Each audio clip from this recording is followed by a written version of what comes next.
This is Ethiopia. It is a very populated country in the Horn of Africa. It's actually the second most populous country in Africa, only second to Nigeria. I think that's Nigeria. But all you need to know for Ethiopia is it has a lot of people in it, about 100 million, and it has three countries bordering it. This is Eritrea, this is Djibouti, and this is Somalia. Ethiopia is landlocked. It has no freshwater ports. So with a population this size and an economy as large as Ethiopia's, no sea access is a problem. Currently, they're paying Djibouti for access to their seaport, and that's making up about half of Djibouti's GDP at this point. Eritrea is the North Korea of Africa. It is run by an 80-year-old dictator who has a slave army. Somalia is a shit show of a nation that has been embroiled in a civil war for like 30 years.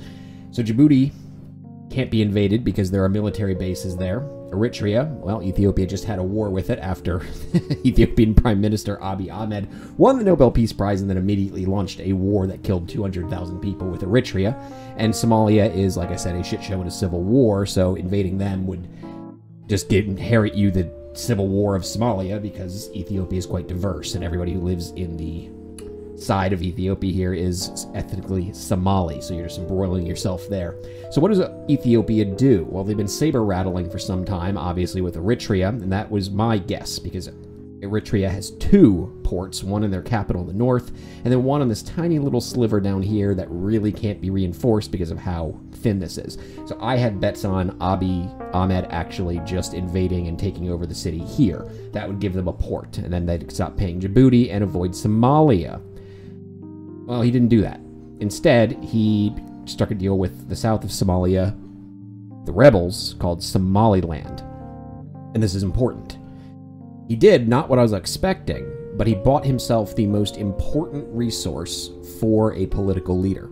That's time. Because as long as he's recognizing Somaliland, which no one else in the world really recognizes because that's where a lot of the rebels come from that you see taking over ships, he has time to wait. Maybe Djibouti will pull off on some of the tariffs they're charging to use their port.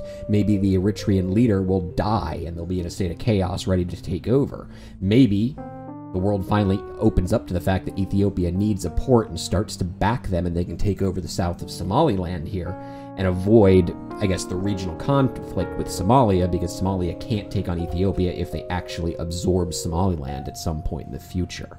So Abiy Ahmed, who is a bit of an overrated politician, has done something smart, which is buy himself time.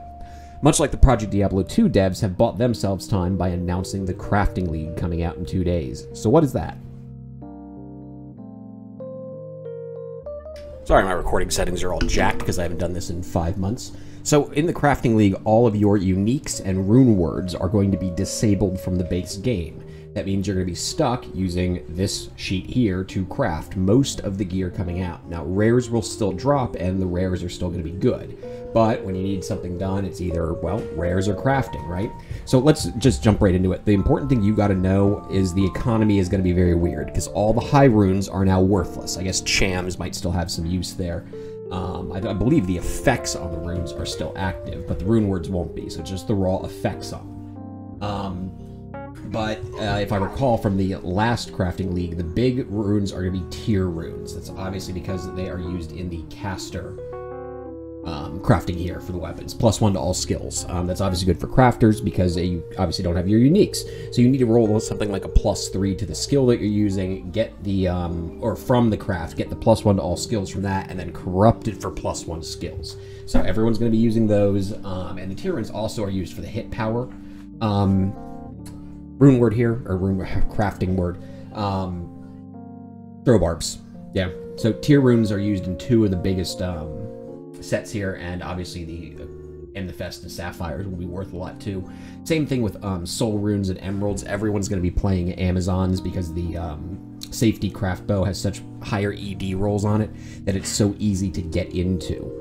Beyond that, what were some other ones? I mean, soul runes are also used in a couple of these other ones here. Amn runes are still going to be good to have around and worth a bit. Ort runes, same thing. Thul runes and Rouse a little bit. But the tiers are going to be the money makers.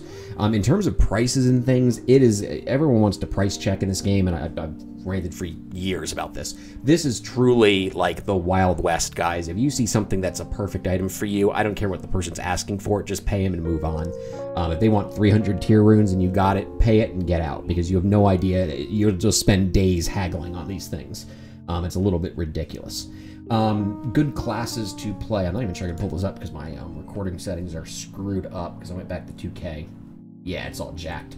So we'll just stare at the screen here. Good classes to play, though. The Necromancer. The Summon Mancers were absolutely juiced. I mean, relative to everyone else. I mean, remember, you're in a crafting league. Everyone's going to be a little bit less powerful. But some of the biggest, just big dick slammers I saw in groups, the Summon Mancer was rocking it.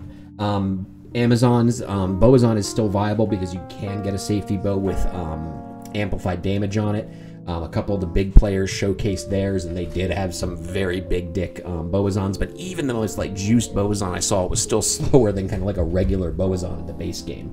Summonzon was pretty good, but again, you're still suffering from just not being able to use uniques, not having the multi-shot from Demon Machine or things like that. Assassins, physical assassins are kind of out, in my opinion. Obviously, the other ones with the plus skills are going to be just fine. You're going to just need to obviously craft the caster stuff and get the right rolls, but you have no Whirlwind Sin, remember.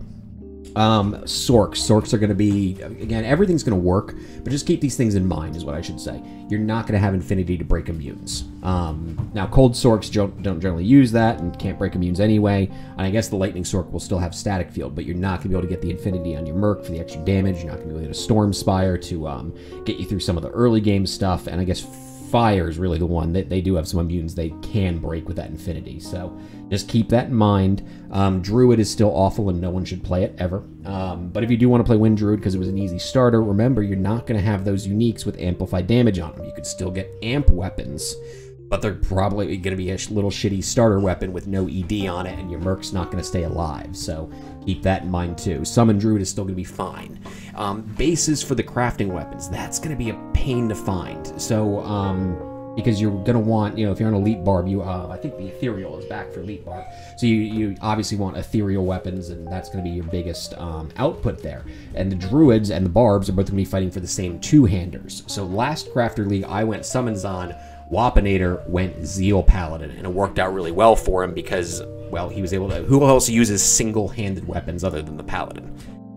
That's it, right? So he was able to... I can't remember if he crafted one or he bought one, but the point is the prices are going to be a lot lower. People might not be crafting as many, so the market might not be there, but rares will still drop. So if a huge, one-handed mace drops, who's going to use that other than a Zeal Paladin? Yeah, so you can get it cheaper. So keep that in mind too. What class did I forget? Because I don't have them all in front of me.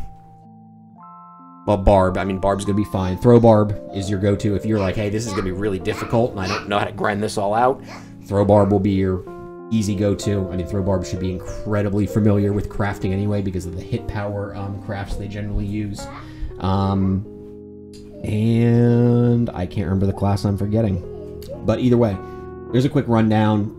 Keep your eyes on the economy. Tier runes, the big items. Keep your Amethyst and Sapphires. Those are going to be worth money. Just keep in mind you're not having rune words for breaking immunes moving forward. And keep in mind that amplified damage is not going to be as easy to come by on your mercs. Happy hunting.